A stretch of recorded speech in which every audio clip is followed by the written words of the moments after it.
नमस्कार साथियों, जैसा कि आप सभी जानते हैं सबका फेज 1 हो चुका है एयरफोर्स का और अब फेज 2 21 तारीख से स्टार्ट हो रहा है। हमारे साथ हमारे कुछ दोस्त हैं, हम यहाँ पे रोहतक एमएस अकेडमी में आए हुए हैं और हम सबका एक्स और वाई ग्रुप के पेपर क्लियर हुए हैं। तो एक बार सब लोगों से पूछ लेते हैं कि कैसे क्या है। भाई आपका नाम क्या है? मेरा नाम है देवेंद्र और मैं पोस्टली से हूँ भाई। मेरा वाई ग्रुप का हो रखा है और ये हमारे भाई है जयवीर, इनसे बात की। जयवीर से बात करी। भाई मेरा नाम है जयवीर, मैं हूँ रेवाड़ी से, मेरा एक्स ग्रुप में हो रखा है।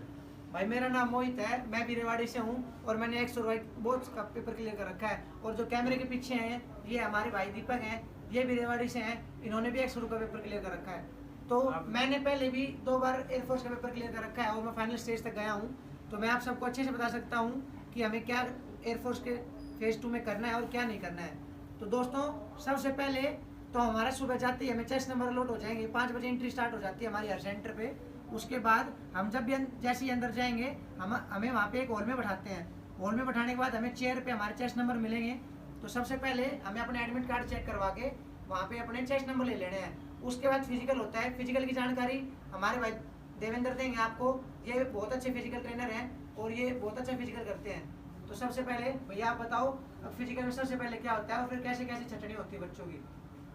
जैसा कि आप सभी को पता है साथियों, फिजिकल में सबसे पहले 1600 मीटर की दौड़ करवाई जाती है। इसमें 6.5 मिनट का टाइम दिया जाता है। इसके बाद हमें 10 पुशअप लगानी है, 10 सीटअप लगानी है और 20 स्क्वाट्स है।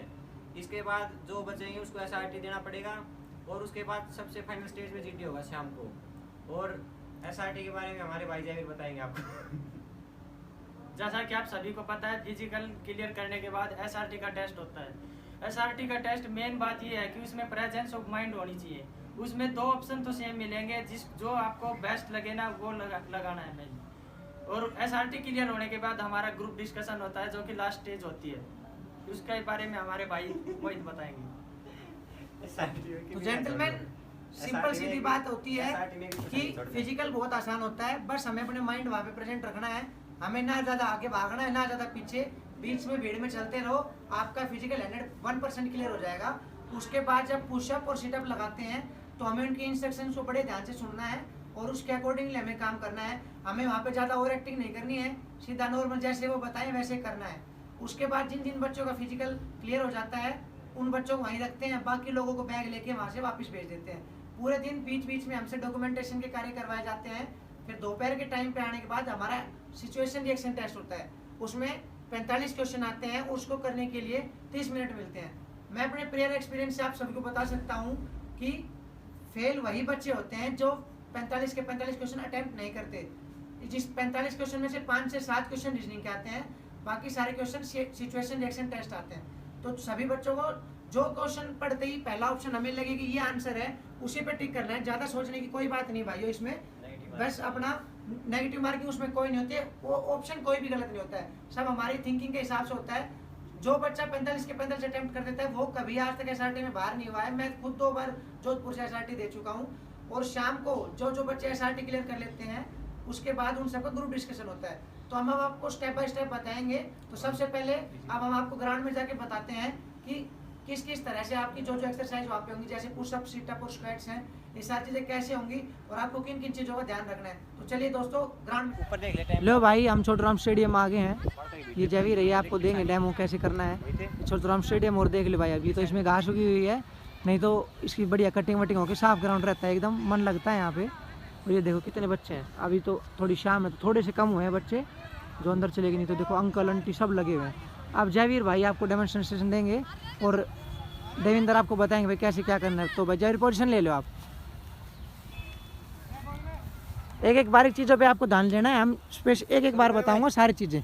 सबसे पहले तो आप ये उंगलियां देखिए जयवीर भाई की, बिल्कुल एक साथ मिली हुई है, ठीक है। ये देखिए पोस्चर देखिए आप, सबसे पहले बिल्कुल सीधा, ऊपर फट्टा रखोगे तो बिल्कुल एक लेवल आएगा, बिल्कुल सीधा पोस्चर है। और ये एडिया और देखिए भाई, एक ये परफेक्ट पुशअप है, ऐसी चाहिए वहाँ पे। देन थोड़ा ब्रेक दो भाई, थोड़ा नीचे रोक, क्या करो 4 ऐसे रोकते हैं वो बीच बीच में, वो बात करने लग जाते हैं भाई। हाँ वो बीच में बात करने लग जाते हैं, वहाँ बहुत सारे लोग होते हैं वहाँ पे। 6 ये देखिए ऐसे परफेक्ट पुशअप है ये। 7 8 8 में भाई रख सकते हो। 8 में रोकते हैं आपको, उनकी इंस्ट्रक्शन बहुत ध्यान से सुननी है। ये नहीं है कि भाई अपनी मर्जी से लगे हुए हो, आप कहें तभी अब 10। और ये बात जरूर ध्यान रखो, 10 पे रुकना नहीं है, अब उठना नहीं है। हाँ उनकी मर्जी है, वो 11, 12, 13 तक करा सकते हैं। कोच साहब बताएंगे, देखो एक बार। कोच साहब नहीं भाई, अब 13, अब बस 12, 13 से फालतू कभी नहीं करवाएंगे वो लोग। 15 की तैयारी करके जाओ। हाँ अपनी तैयारी 15 की रखो, और जब तक वो अब नहीं बोले ना उठने के लिए, उठ जाओ, जब तक नहीं उठना भाई। अब ऐसे उठ जाना है बस, अब ऊपर नीचे कुछ नहीं करवाएंगे वो। वो अपने आप बताएंगे भाई हाथों को रिलैक्स कर लो, सब कुछ कर लो। अब बिल्कुल हाथ रिलैक्स होने के बाद फिर आप बोलेंगे भाई अब सिटअप पोजीशन बिल्कुल अच्छे से रिलैक्स कर लो भाई। बीच में थोड़ा सा गैप, 1-1.5-2 मिनट का अब फिर से वो डेमोन्स्ट्रेशन देंगे भाई कैसे सिटअप करने हैं। तो ऊपर एक फौजी होगा, उनके साथ वो बताएंगे कि भाई ऐसे करनी है, ऊपर टेबल पे लेट के दिखाते हैं वो लोग। अब सिटअप के लिए तैयार हो जाओ भाई। जब हाथ पाँव हिला लिए बिल्कुल, सिटअप 10 मांगते हैं स्टैंडर्ड के हिसाब से। इसमें 80 पंजे बिल्कुल मिले हुए, हाथ बिल्कुल सीधे, बिल्कुल बारीकियां बता रहे देवेंद्र भाई आपको। चलो भाई, एक भाई भाई दीपक भाई और आना चाहते हैं एक बार। दीपक भाई आप भी आओ, जल्दी आ जाओ एक बार। ये 10 लगानी है, हम यहाँ 15 भाई ये चीज़ें बिल्कुल फोकस रखनी है आपको। ये अब हम 10 की जगह 15 लगवाएंगे यहाँ पे, 80 पंजे दिखाते भाई, ताकि आपको पता चले। अब ये देखो 80 पंजे बिल्कुल मिले हुए होने चाहिए। शुरू करें भाई। एक, ये देखिए, चेस्ट अपनी बिल्कुल सामने होनी चाहिए। हाँ आगे जरूर देखना है आपको, ये नहीं है कि भाई पीछे देखते रहो या नीचे जमीन पे देखो। डाउन, 3 डाउन, इसमें आपके घुटने जमीन से उठने नहीं चाहिए भाई, पाँव मिले हुए होने चाहिए, घुटने जमीन पे होने चाहिए। Down, 5 down, 6 down. एक बार रुक जाओ भाई, किसी सेंटर पे ये भी होता है कि वो बोलेंगे 1, आपको उठना है, अंगूठों को टच करना है और सीधा वापस लेट जाना है। जोधपुर सेंटर में मैंने 2 बार दिया, दोनों बार ऐसे ही होता है वहाँ पे। तो अभी देखते हैं उस तरीके से करनी है। देवेंद्र भाई बोलेंगे 1, आपको उठना है, पंजों को टच करना है और वापस चले जाना है। ऐसे आपका एक रिपीटेशन पूरा हो जाएगा। ऐसे आपको 10 लगाने हैं। तो देवेंद्र भाई करवाओ स्टार्ट एक बार। 1, हाँ ऐसे टच करके वापस चले जाना है। यस 3, परफेक्ट है भाई, बिल्कुल परफेक्ट है ये। 4, 5, ये भाई आपको बताया जाएगा पहले। 5, 6, 7, वो आपको क्लियर कट बता देंगे आपको किस प्रकार से लगानी है। 8, हाथ बढ़ा के वापस जाना है या फिर रुकना है। 9, 10। इस बात का विशेष ध्यान रखना है भाई, जब तक वो नहीं कहें स्टैंड अप तब तक उठना नहीं है, इसी पोजीशन में रहो। उनके इंस्ट्रक्शन को बहुत स्टैंड अप, बारीकी से फॉलो करना है। अब देखो स्टैंड अप करने के लिए बोल दिया। अब हमें 1-2 चीज़ें आपको और बताएंगे। जय भाई एक बार और लेट जाओ आप। ये चीज़ बहुत इंपॉर्टेंट है। कई बच्चों की दिक्कत होती है, घुटने उठते हैं या फिर उनके पाँव खुलते हैं। तो इसके 2 तरीके हैं भाई, या तो आप पाँव को टच करके और अंदर की तरफ खींचो भाई, अंदर की तरफ खींचो जावीर भाई। अब आप एक लगा के दिखाओ, ये देखो। अब ना तो आपका घुटना उठेगा, वापस चले जाओ, और ना आपके ये पंजे खुलेंगे। ये नहीं खुलने नहीं चाहिए भाई। दूसरा तरीका है, या आप पंजों को खींच के रखो, बिल्कुल पीछे की तरफ खींच दो। लेकिन इसमें क्या होगा, जब आप उठोगे तो आपके हाथ है वो अंगूठों को टच नहीं कर पाएंगे। जावीर करके दिखाओ भाई, ये देखिए कितना गैप रह जाता है। तो इसीलिए है कि भाई पंजों को अपनी तरफ खींच के रखो और डाउन चले जाओ। हाँ तो अपनी तरफ खींच के करोगे अब तो देखो बिल्कुल आराम से हाथ टच होंगे। जिसके नहीं भी होते उसके भी हो जाएंगे। और देखना बिल्कुल सामने हमें। हाँ चेस्ट अप, निगाह सामने भाई। चलो भाई जाहिर बढ़िया है, डाउन चले जाओ। अब सिटअप का आएगा नंबर। अब उठ जाओ भाई आप। भैया आपकी हमने पुशअप और सिटअप का बिल्कुल एग्जैक्ट डेमोन्स्ट्रेशन दे दिया, आपको बारीकियाँ सारी बता दी हैं। ये देखिए भाई जाहिर भाई फिटनेस, ये भाई काफ़ी दिनों से तैयारी कर रहे हैं आर्मी की और एयरफोर्स की भी। ये मतलब कर सकते हैं आराम से, ये 20-20, 25-25 भी लगा सकते हैं। आप बिल्कुल रिलैक्स होने का बिल्कुल 1.5 से 2 मिनट मिलेंगे आपको। बिल्कुल आपको हाथ पाँव रिलैक्स कर लेने हैं। उसके बाद वो एक जो इंस्ट्रक्टर वहाँ पे होते हैं, फौजी साहब आए होते हैं, वो एक बार टेबल के ऊपर आपको करके दिखाते हैं सारी चीज़ें, ताकि पीछे तक जितने भी आप बच्चे हो, वहाँ पे 150-200 बच्चे बैठे हो, वहाँ सबको दिख जाए। तो जैसे टेबल पे करके दिखाते हैं, वो हम आपके सामने जैसे 20 स्क्वाट मांगते हैं, तो हम आपको यहाँ पे 25 का डेमोन्स्ट्रेशन देंगे और एक बारीक चीज़ बताएंगे कि भाई किस प्रकार आपको लगानी है। तो भाई अब देवेंद्र भाई बता देंगे। देवेंद्र भाई सब बताओ कैसे क्या करना है। सबसे पहले पैर के बीच का गैप होना चाहिए 4 से 6 इंच का। हाँ ठीक है भाई, ये गैप बहुत ज़रूरी है भाई।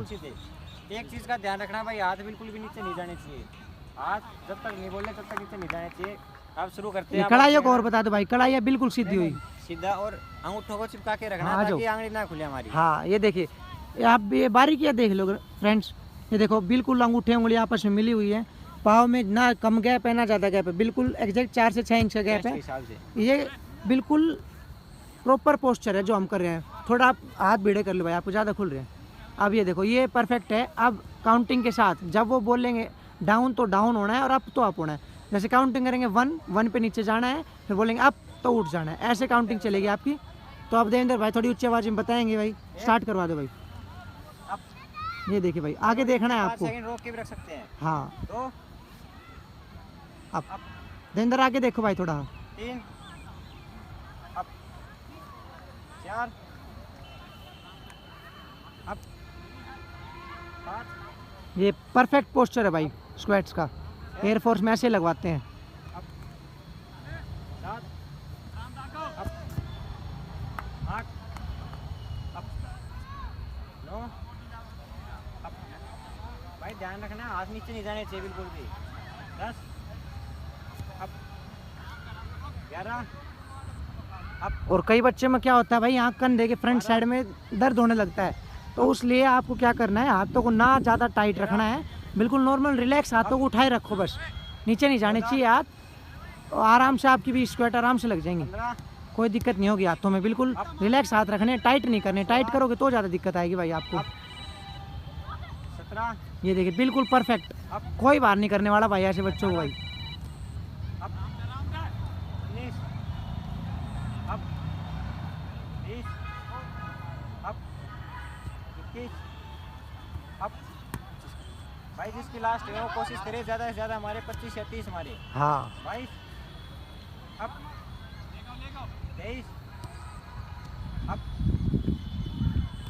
24 बस रुकवा दो सर देवेंद्र, रुकवा दो भाई। बिल्कुल ऐसे आपका प्रोसीजर होगा। एक चीज का और ध्यान रखना भाई, जाने से एक दिन पहले कुछ ना करे, अपना प्रॉपर रेस्ट ले, नहीं तो हाथ भर जाएंगे और वहाँ पे दिक्कत आएगी। इस चीज का हमें खास ध्यान रखना है। ओ हाँ, और ये बिल्कुल भाई बिल्कुल सही बात कही है। हम लोग घर से जाते हैं तो वहाँ पे खाने के लिए कुछ नहीं मिलता है, तो हो सके तो अपने घर से चूरमा बनवा ले जाओ भाई। चूरमा आराम से 2 दिन चलता है भाई। केला ले जाओ, पर वहाँ केला खा के गंदगी नहीं फैलानी है, अपने एक पॉलिथीन गैल लेके जाए और उसमें डाल दे, छिलके अपने पॉलीथीन में डाल ले और चूरमा बनवा ले जाए। 2 दिन चूरमा आराम से चलता है। जैसे मान लो किसी भाई का बेंगलोर आ गया भाई अपनी साइड से, तो उसको भाई 2 दिन पहले चलना पड़ेगा। पूरे मतलब 24-25 घंटे का रास्ता है। ट्रेन से जाएँ तो भाई, प्लेन वालों की तो बात ही अलग है। हम तो भाई अपने ट्रेन से जाएंगे तो अपने चूरमा बनवा ले जाना भाई। किसी की मम्मी मटर बनाते तो भाई वो मटर बनवा ले जाना। और भाई किसी का बढ़िया हो तो पनीर ले जाना। जो हमें ऐसी चीज लेके जाना, ज्यादा तली हुई चीजें नहीं खानी है, इनसे अवॉइड और करना वहाँ जाने के बाद भी सिंपल अपने दाल रोटी खानी है। वहाँ जाके ये नहीं भाई आज पनीर खा लूँ, चिकन खा लूँ, कुछ है। नहीं। और बताने सुबह जाएंगे, सुबह जल्दी जाएंगे 5 बजे, तो 5 बजे कुछ खा के जाए नहीं। हाँ अंदर कुछ 5 नहीं बजे ले आप उठोगे, शाम को 5 बजे आपकी रिपोर्टिंग स्टार्ट है, तो आप लगभग आपको नींद तो आनी नहीं भाई। देखो सच्चाई बताता हूँ, हमको लोगों को काफ़ी दिन हो गए भाई फिजिकल देते हुए, तो नींद तो आपको आनी नहीं है। तो आप लगभग 3 बजे अपने फ्रेश हो लेना, पानी पी के अच्छे से। खाने का मिलेगा नहीं हमको अंदर पूरे दिन कुछ नहीं मिलेगा, बस बीच में एक बार कैंटीन होती है, वहाँ पे सेंटर वाइज बात है भाई। कहीं कहीं आपको कुछ दे भी देते हैं सैंडविच वगैरह, नहीं तो ज़्यादातर सेंटरों पे चाय और नमकीन मिलती है वहाँ पे सिर्फ। हाँ, तो इस चीज़ के लिए आपको अपने बैग में फ्रूट्स ले जाने हैं और सुबह 3-3:30 बजे उठ जाना और 3-3:30 बजे उठ जाना ये भाई ऐसे कह रहे और सेब खा लेना एक, जिससे आपको एनर्जी बने। सेब की जगह केला खाओगे तो और अच्छा रहेगा, जाती है। लेकिन ज़्यादा नहीं खाना, ज़्यादा से ज़्यादा 2 केला खाना, नहीं तो रेस में दिक्कत आ सकती है। एनर्जी बनी रहेगी केला खाने से। और अब आप एक बार फेयर ग्राउंड देख लो भाई, एक बार छोटे बड़े, लड़कियाँ लड़के, बड़े बूढ़े सब लगे हुए हैं भाई अपनी अपनी मेहनत करने के लिए। बूढ़े और जवान सब लगे हुए भाई। थोड़ी देखो रात का शाम का मौसम हो रहा है, अभी लगभग 7:30 बज रहे हैं। तो अब इसके बाद SRT होगी फ्रेंड्स।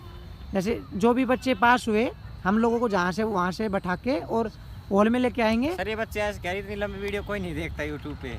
अरे भाई जिसको जरूरत होगी वो देख लेगा, और जिसको नहीं होगी भाई वो बेशक मत देखना, हमें कोई ज़रूरत नहीं है भाई।